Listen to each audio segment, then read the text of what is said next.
अकोला जिल्ह्यातील बार्शी टाकडी पोलिसांनी सिंदखेड गावात सुरू असलेल्या जुगार अड्ड्यावर मोठी धाड टाकत तब्बल 2,32,000 रुपयाचा मुद्देमाल जप्त केला आहे। पोलीस अधीक्षक अर्चित चांडक यांच्या ऑपरेशन प्रहार मोहिमेअंतर्गत ही कारवाई करण्यात आली। पाहूया सविस्तर रिपोर्टमध्ये। बार्शी टाकडी पोलीस स्टेशन हद्दीतील सिंदखेड गावात सुरू असलेल्या जुगार अड्ड्यावर पोलिसांनी दुपारी 3:30 वाजता छापा टाकत 6 आरोपींना अटक केली आहे। या कारवाईत रोख रक्कम, मोबाईल व मोटरसायकल असा एकूण 2,32,700 रुपयांचा मुद्देमाल जप्त करण्यात आलाय। अटक केलेल्यांमध्ये सुरेश वानखडे, गोपाल आगरकर, जितेंद्र वानखडे, सोपान काळदाते, हरिभाऊ इंगडे आणि दिगंबर वानखडे यांचा समावेश आहे।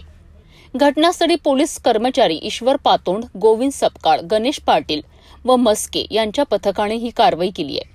ही कारवाई पोलीस निरीक्षक प्रवीण धुमाड, स्थानिक गुन्हे शाखेचे शंकर शेडके यांच्या मार्गदर्शनाखाली व वरिष्ठ पोलीस अधिकारी अर्चित चांडक, अनमोल मित्तल व अभय डोंगरे यांच्या निर्देशानुसार पार पडली आहे। ऑपरेशन प्रहार अंतर्गत अकोला पोलिसांनी केलेली ही धाडसत्र कारवाई जुगार माफियांवर मोठा आघात मानली जात आहे। अशा कारवाया जिल्ह्यातील इतर भागातही होण्याची शक्यता आहे। शहरातील अवैध धंद्यांवर आणखी कोणती कारवाई होते हे पाहणं आता महत्त्वाचं ठरणार आहे।